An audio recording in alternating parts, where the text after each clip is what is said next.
አሁን ስለእመቤታችን ስለምኗ ትናገራላችሁ? ሰው ስለምኗ ይናገራል? ስለ እናትነቷ ቢናገር ድንግል ትሆንበታለች። ስለ ድንግልናዋ ቢናገር እናት ትሆንበታለች። እናትነቷን ብቻ ልናገረው ቢል አይሆንለትም። አምላክን መውለድ እንደምን ያለ ነገር ነው! ይሄ እስከ ዛሬ ድረስ አይገባንም። ድንግል ማርያም እግዚአብሔርን ወለደችው የሚለው ነገር በዓለም ቀላል ወሬ የመሆኑን ያህል የሚያስደነግጥ ነገር የለም። እግዚአብሔርን ወለደችው ማለት እንዴት ያለ ድንቅ ነው! የእግዚአብሔር እናት እንደምን ያለ ነው!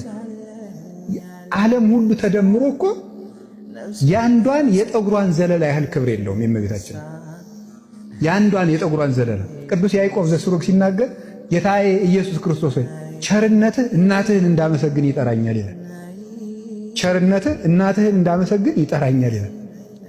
እግዚአብሔር ከእናቱ ያስጠጋው ሰው የታደለ ሰው ነው።